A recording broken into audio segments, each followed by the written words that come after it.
foods, or hi, I'm Michaela and welcome to my kitchen. Today we're going to be making a chocolate loaf. It's gluten-free, there's no flour in it. There is some sugar, but it's not refined sugar.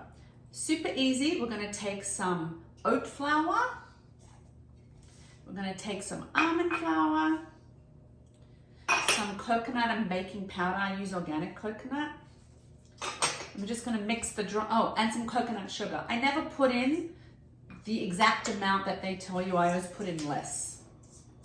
All right, so once we mix that all together, we're going to add our wet ingredients, which are 2 eggs, some plant-based milk. I make almond milk, so I'm putting almond milk in, and some oil. You can use, I use olive oil, you can use a mild one, you can use avocado oil. And then we're just going to mix that all together till it's combined. Now my oven is preheating. It's on 350 or 180 Celsius, 350 Fahrenheit. And then once it's all mixed together, we're going to tip it into a loaf pan and cook it. That's it, very easy.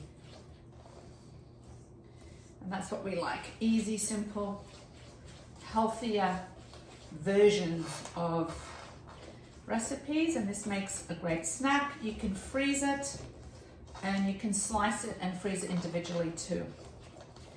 All right, so it's nicely mixed together.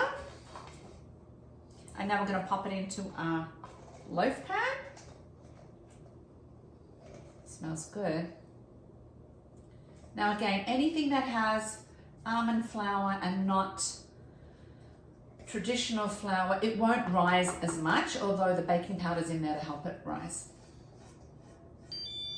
And my oven just beeped. I'm going to pop this in the oven and I'm going to come back and show you what it's like when it's all cooked. Okay, I'm back. It cooked. As you can see, it looks lovely. It smells really good. Now let's slice it. It's nice and fudgy inside. There you go.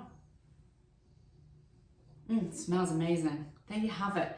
A nice loaf, and you can see it's fudgy. It's got stuck a little bit to my slicer, which is perfect because you don't want to dry it out. And there you have it, a lovely gluten-free loaf. Easy to make, freezes beautifully. Enjoy.